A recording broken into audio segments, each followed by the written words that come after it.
I'm going to ask you some questions. Other people are going to jump in as they feel the need. Sure. And of course, before you leave the room, we're going to make sure that you get a chance to tell us anything that maybe we didn't ask about. So if you have a great answer to a question that I just never asked, that's your opportunity. Sure, beautiful.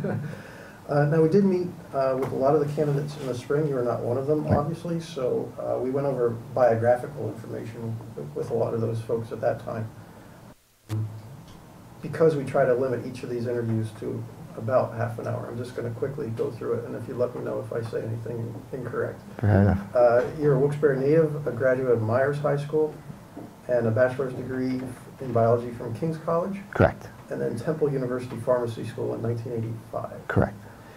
Is that what you wanted to do right out of high school? You knew pharmacy was your career, or was there a period there where you're doing something else? There was a period of medicine, whether it was going to be pre-med, not pre-med. After graduating from King's, I took a year off just to get my head straight, to realize, I don't want to make that decision and jump in and make some changes. So working with the Geisinger system, I got involved in pharmacy, enjoyed it, and decided to make that a career. Okay. And then if you would take us through your career steps so far, what have you done since receiving your degree? Well, I started out working with one of the chains, worked there for several years, moved on, I'd say around 1986 with an independent, which with both of those experiences allowed me to get the knowledge necessary to be able to open up, or I should say purchase, an existing store in 1995. That store was known as, and still is known as, Noki's Pharmacy. That's located in Freeland. We have been there since 1995, and currently we've been able to expand that business from a 2,000 square foot store to an 8,500 square foot store. Okay.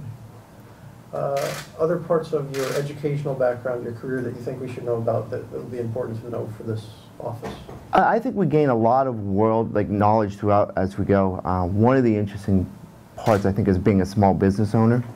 You grab knowledge of, first of all, meeting payrolls, meeting budgets, inspiring people, people allowed to inspire you.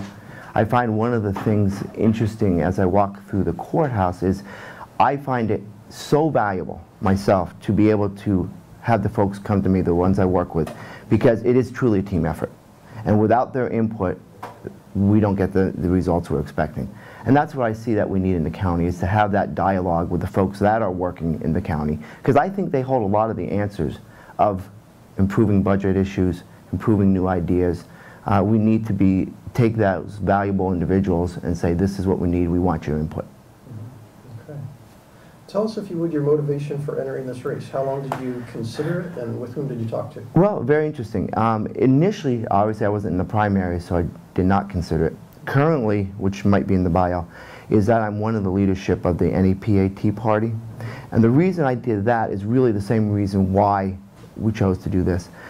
That we have a nation that really is in a disaster.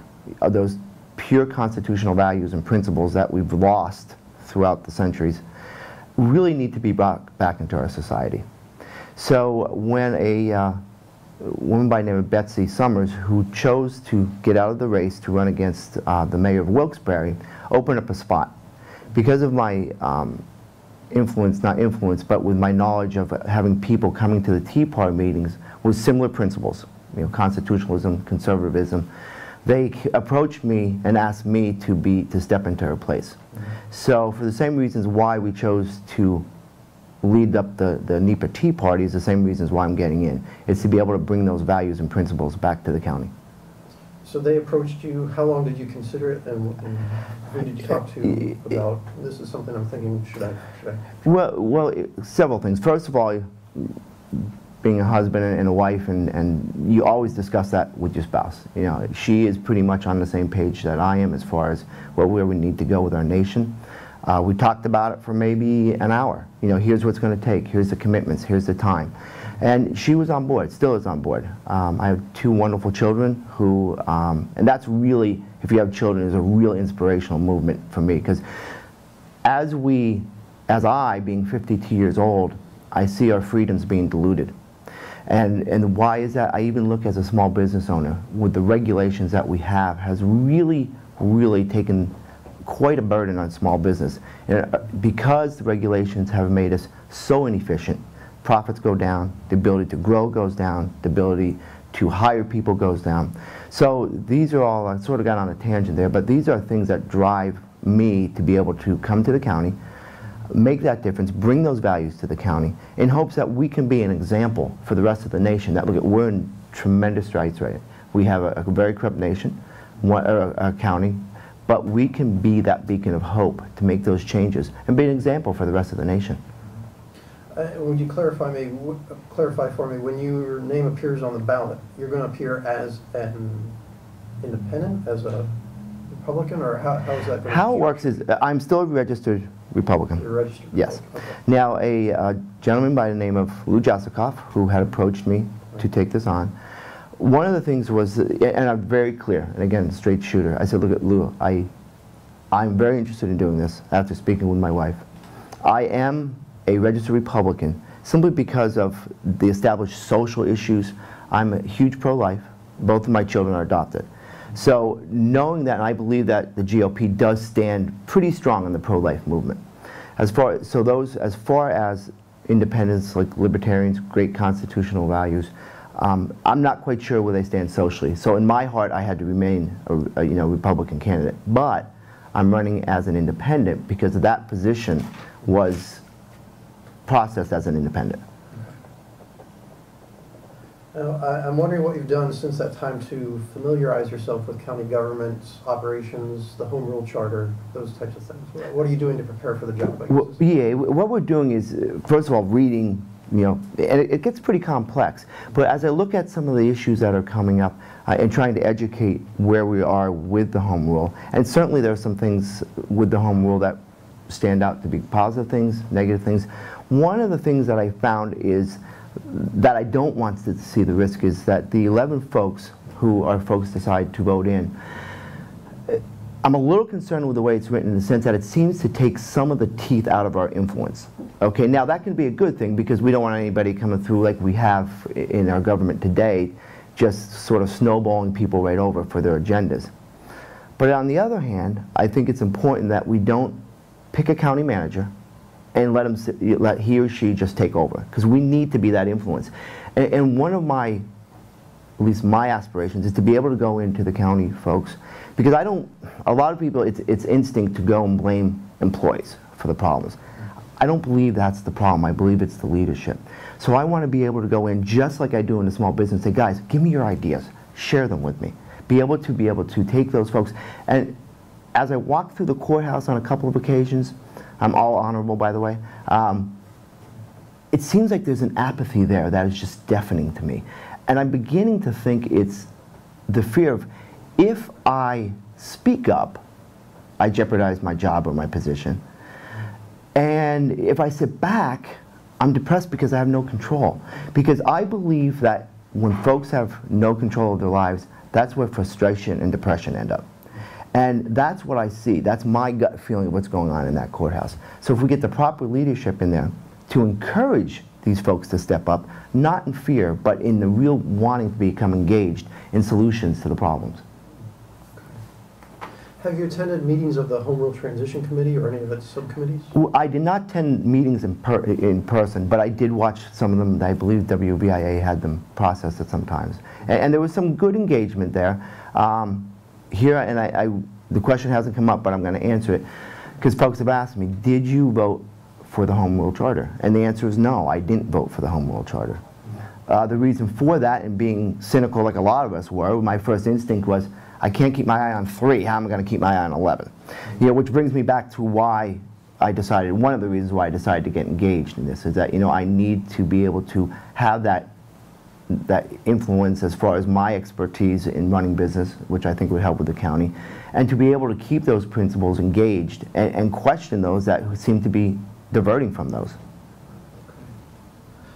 Given the fact that you didn't vote for the charter, this transition committee's laying a lot of what could be the groundwork for the new council, but the council could reject that work, including the preliminary search for a county manager. Are you inclined to take their work into consideration, or do you think it's up to the council to do this from square one? I don't believe square one. I think in a lot of, like anything that we're looking at nationally or locally, is that there's always good things in those first original drafts. And I give those folks a lot of credit because they have taken on a huge, huge endeavor. I think that just like the Constitution, that this is things that we have the ability to change, because there will be things like, you know, that seemed like a good idea at the time, but as our county grows, as it improves, as we encourage business to come in, things may have to change or be improved on. So I don't want this very static charter to say, look, we cannot change anything, because we're going to need to do some things. But we need to do it with honesty and openness to the folks. Get it out there, say, look, here's what we're proposing. We encourage, whether it's within the county employees, whether it's with our citizens, to call us anytime. We want your opinions, to be approachable. And you haven't attended those transition committees by choice, because you didn't want to be influenced by what happens there, or because time constraints, or some mix of those? I would say it's probably some mix. I was very interested in, as far as having change in the county, because as we can all agree here, we need change in the county.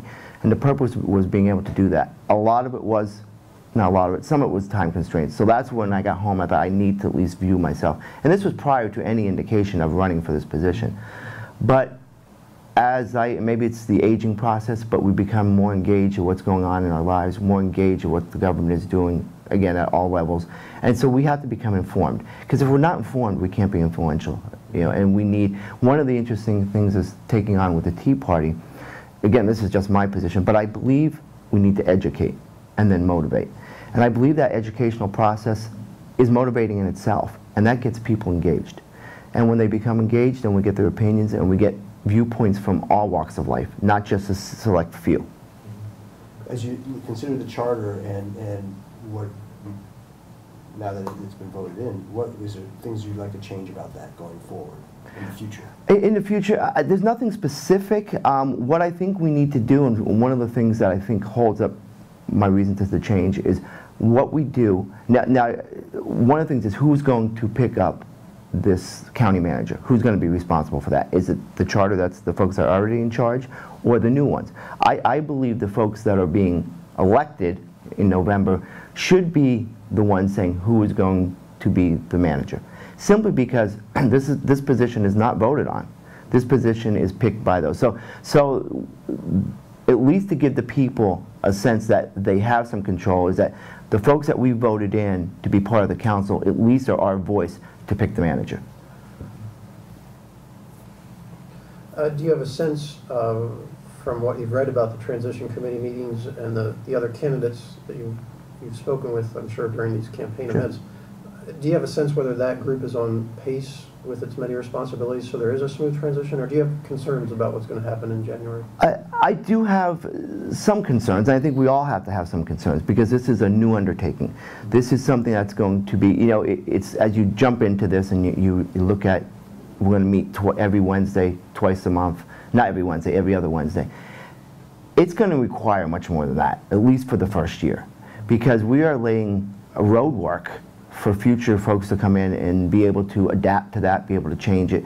So I believe that's going to take a real effort on whoever those folks are to be able to work together and to be able to establish a real vision for this county. You live in the back mountain and you have a business in Freeland. Yes. How much time do you expect to be spending? And what kind of commitment are you going to make? Yeah, the commitment is, what's very fortunate, I've been in business for 17 years. During that time, I have been able to get some folks that come in. I'm working right now, probably out of a 7-day week, I work 4, sometimes 3. So that flexibility allows me to bring folks in to say, look, we have to have a meeting tonight and we have to do it now. So being a small business owner, it is time consuming, but it also gives us the flexibility, unlike a job where you have to show up to every day, so that you can say, well, gosh, I really want to make that job, but my responsibility is here first.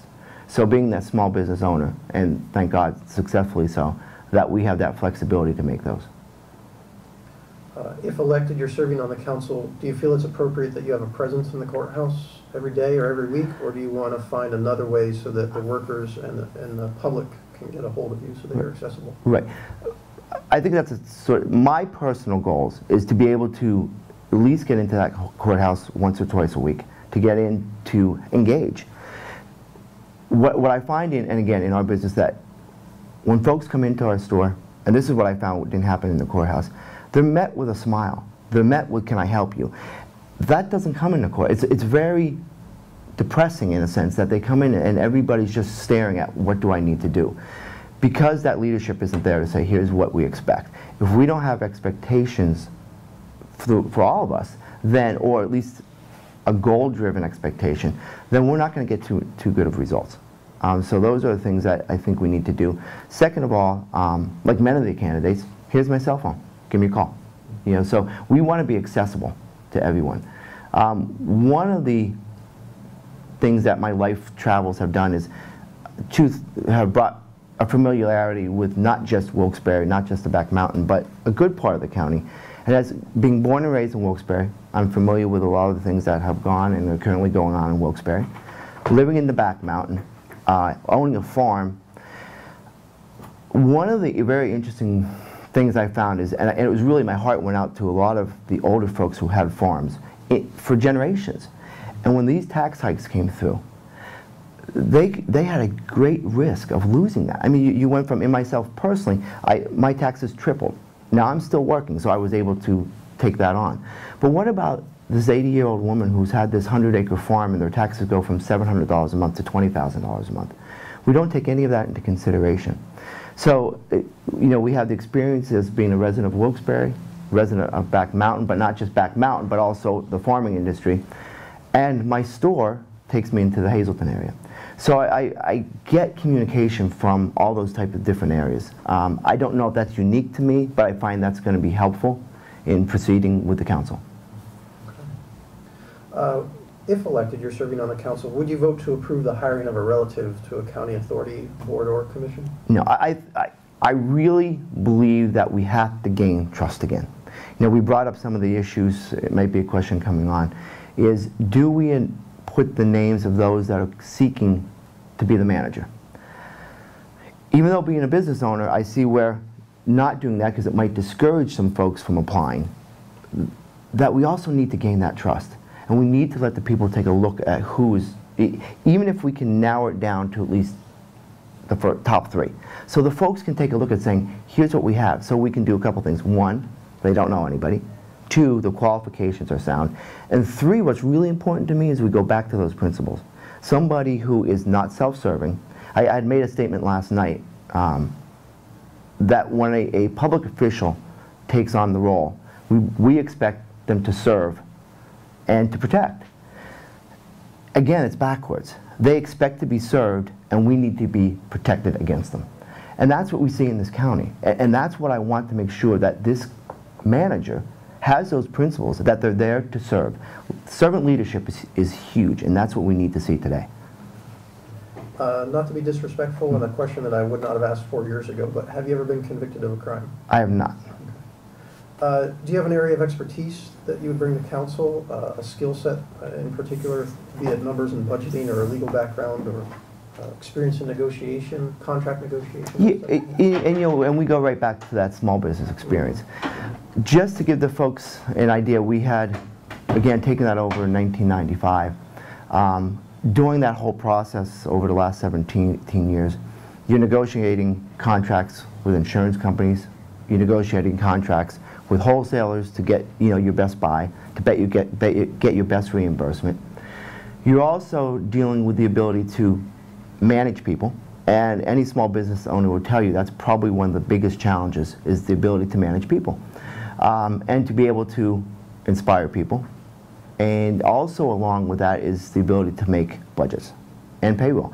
Payroll has to be first. You know, it's not to bring this too far into a national role, but when I heard our current president say last year that we need to get money to loan small businesses so they can make payroll.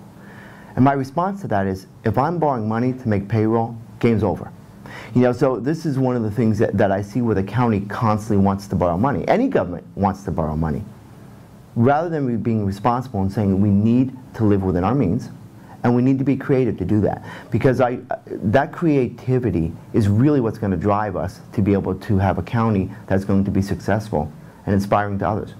And be able to do that responsibly, and not be able, you know, the first thing is, oh, he's going to go in and he's going to cut all these jobs. No, I don't think we need to do that. I think we just need to think smart and work smart. And aside from a skill, do you have particular characteristics or qualities that you think would be particularly helpful on that council? There are qualities which I'm currently involved with a group called Life. And what Life does is really teaches us these principles that have been lost. There's 4 top principles that our forefathers used to aspire to. And once they're lost, we lose the 5th one, and that's freedom. And I'll go over them real quick because I know we have time. But one of them was called Georgic. And Georgic basically meant ownership. In that case, land ownership. But as we see our government have not encouraged small business owners, we begin to lose ownership. And we begin to lose influence. Another issue was LIBOR. LIBOR being LIBOR education, similar to liberty. Where today, in the past, our educators taught us how to think. Today, they're telling us what to think. Then you have, of course, providence. Divine providence was written all over our founding fathers, referring to our Creator. And lastly, which I think is extremely important and not being seen in our county today, and that's virtue, but it's public virtue. What is public virtue? Public virtue is for that individual to put all things aside, not for their good, but for what's best for the people. We'll give examples. Our founding fathers, many of them, had really no incentive. They were doing well already. You took Thomas Jefferson, lost his wife, lost his child during the war. You had Robert Morris, who was known as the funder of the war. That man ended up putting all his money into the cause, which he ended up being in debtor's prison for most of his life. We don't see that in politics today. What we see is that self-serving attitude. So to bring that in is to have those principles, to understand those principles, and to act on those principles, and to be an influence to others around you, to realize those principles are what we need back in our government today. And I hadn't heard of that group before. Is that a Tea Party inspired group, or is that something that you belonged to even before? It actually belonged to even before. They're national. There is a fellow by the name of Warren, I forget his last name now, but they have written many books on leadership. The name will come to me. But a lot of the things they're putting out now is those books, those educational devices, to be able to look and see where we have lost, in our culture and what we need to do. And always the inspiration is where our founding fathers were, because they had it right. I believe it was the Constitution was divinely inspired, but they got it right. And we've forgotten so much of that. One of the most challenging tasks of this county council, obviously adopting a workable budget. Do you have ideas, specific areas where you think the county can save money? And on the flip side of that, do you think there are opportunities for revenues that are being missed right now? Here, this goes back to job creation. If we can create jobs, and I just want to give a personal experience of what I had. Living in the back mountain, I live on a farm, so I had a pipeline company who approached us to be able to put a gas line through. And we had talked about some things, but they ended up going a different way. But something that really struck me was he said, Mike, I have to ask you a question. I need to cross a county road, and I have to contact them. But I got a call from my head office that said, don't contact anybody from the county. Our attorneys will do that. They are the most corrupt county in the nation. Now that struck me, because if that's what national, possibly international companies are looking at this county and saying, we love the work ethic of these people, we love the logistics, we're close to the cities, 80 and 81 are right here, but this pay to play, we can't be part of. So if we can change that culture, we're going to bring in jobs that maybe they wouldn't have looked at us. Bringing in those type of opportunities rather than losing like we are today will solve a lot of our issues, because once again that will create tax bases, both corporate and that will also personal. So that's a big issue that I think has to be changed, is getting that out there. Certainly as we look at the budget, I'm sure there'll be things I'll be say, well, I don't think that's valuable. Another really, and this might be disturbing to some, but as an 18-year-old man, my dad had died as a senior in high school. And I was fortunate to get a job with the city of Wilkes-Barre. And this is the mindset. My first job was to go to the square and to pick up these 50-gallon drums. I was a young, strong man then. Put them in the truck, just empty them. At the second drum, I got a very firm hand on my shoulder asking me, what the are you doing? I thought, how could I be screwing this up? And I said, what? He said, we've got all day for this job. If you continue to work this hard, they're just going to send us to another job. This can't be tolerated. Because as I worked for the city of Wilkes-Barre that year, and I had left after that, was that a good part of those jobs were not being encouraged to do your best, but was being encouraged, just take it easy, be a slacker. And that type of, if that still exists today, that has to be changed. In terms of bringing in those employers into this area, that's a perception thing. Do you think that's the people on the council are responsible for trying to change the perception in some other way other than just their basic actions? And do you think it's a marketing kind of thing? I'm not quite sure what you meant by it. It is a marketing thing. We have to go out, and first of all, we have to prove we've changed. Okay, we can't just be a lot of empty talk. We have to be able to set things in place and start, and this is going to take some time. This isn't something that's going to be fixed in a year. You know, it's taken decades to get here. It's going to take, perhaps not decades, but it's going to take some time to be able to change the attitude, to be able to show the rest of the folks out there who are thinking of coming here that this county truly has changed, that we can go to leadership and say, look, we're not expecting any favors here. We're not expecting, all we're expecting is an opportunity to come in here, to be able to be profitable with our business, to be able to take your great workforce, and we're going to drop back just a bit. Being a pharmacist, and I talked to other folks throughout the area, I've had friends in the pharmacy area who have gone to the south, they've gone to the Philly area. As soon as they said, where are you from? They said, northeastern Pennsylvania. They were hired on the spot because of the huge knowledge of our work ethic. I believe it probably comes back from the coal mining days. We worked hard, but it's still in us. So I really think there are folks out there that are looking to engage with our workforce and make it profitable. But we just have to make it honest and approachable. What do you feel is the county's responsibility in funding outside organizations, things such as public libraries or Blue Lake Park in the park system? In the park system. There are those social issues that we have to be aware of. And I believe in community. And I think those communities, as we always did, as I was growing up, were involved in helping taking care of those parks. We have seen that recently, some of the areas, I believe it was Bessie Summers working, and she was able to get folks engaged in taking care of that park. So I do think that there is some funding that's going to be necessary to do that. But one of the things, if we can get our communities back engaged in it, is that those expenses are going to be lowered quite a bit. Why? Because they're going to be taken care of.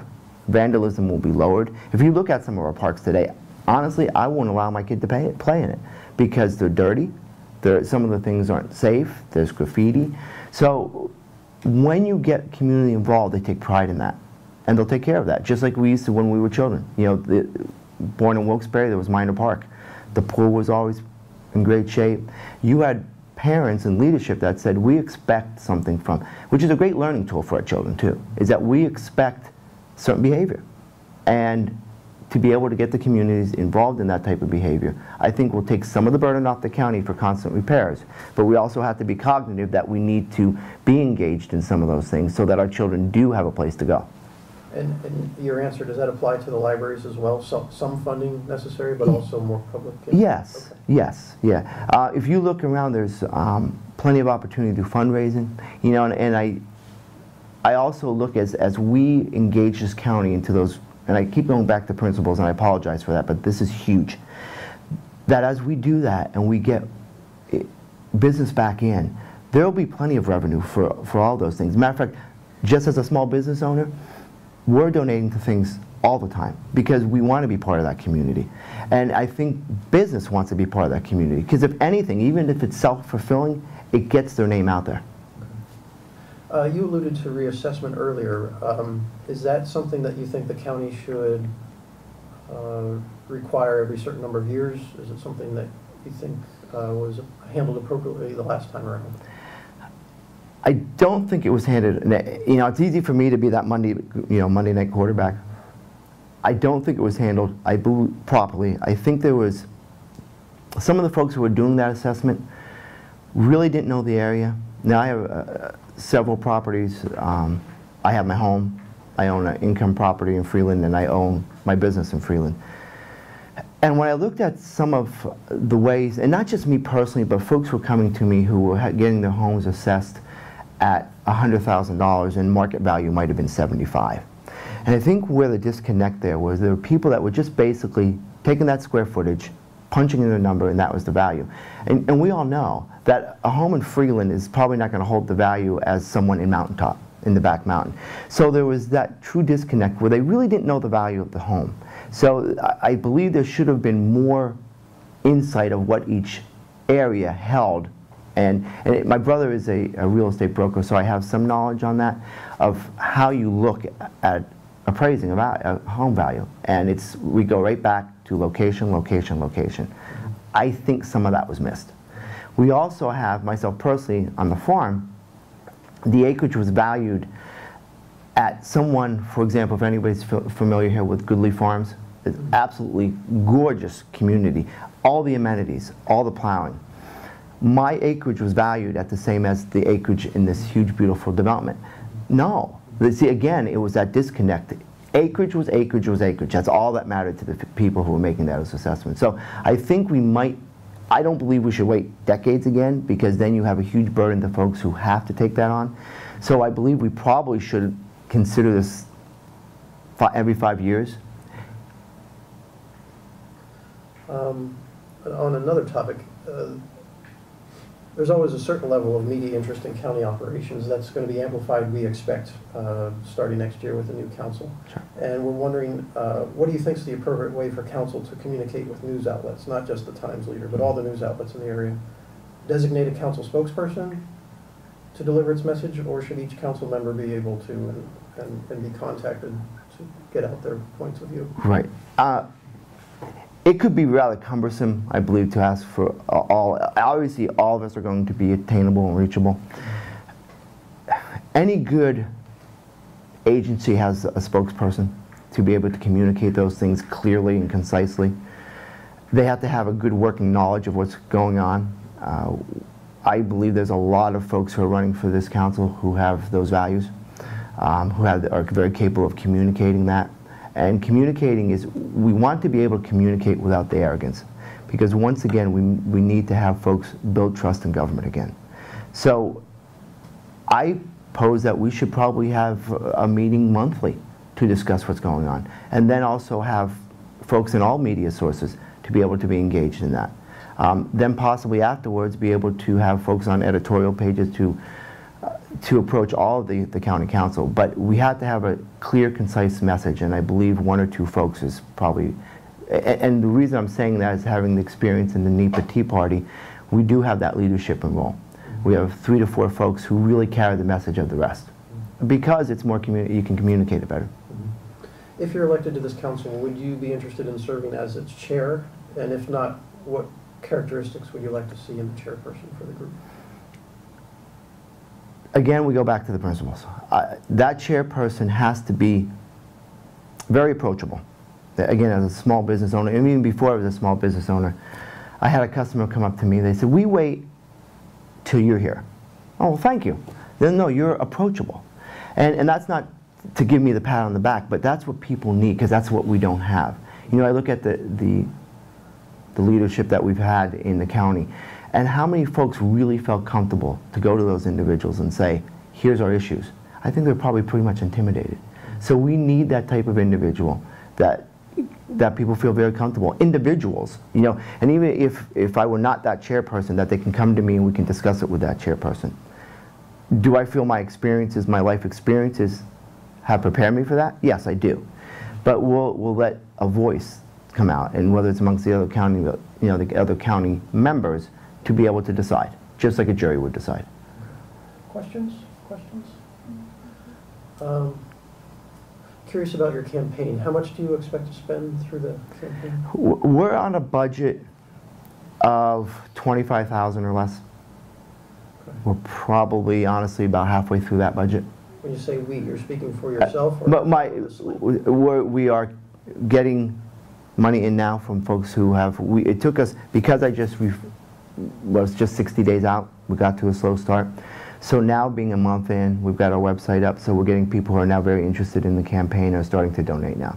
So certainly I don't want to put out, limited amount of funds, but honestly, in the beginning we've had to put some of our personal funds in this.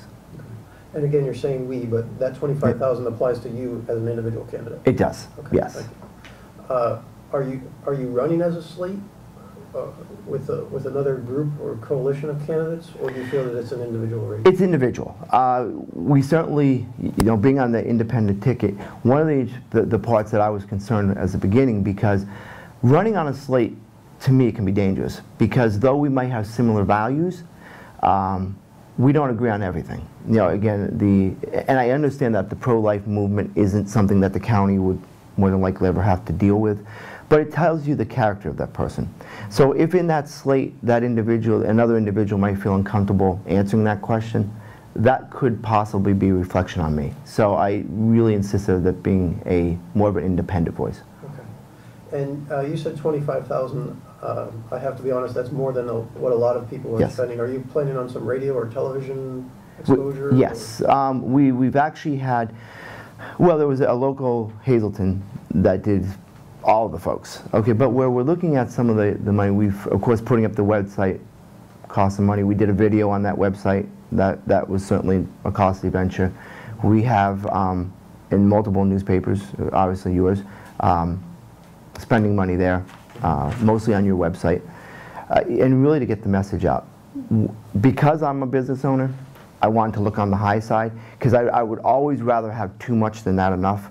So coming into this, I thought, oh, talking with the counseling, who is really had done these things before, not a career politician, so I had no idea where to go. They said, we came up with a number. I said, but let's go a little bit higher, because we need to make sure we have that. So we've been able to collect some funds. We hope that towards the end of this campaign, those funds come up so that personally we didn't have to do that. And I believe that will, because right now I think we're right on track.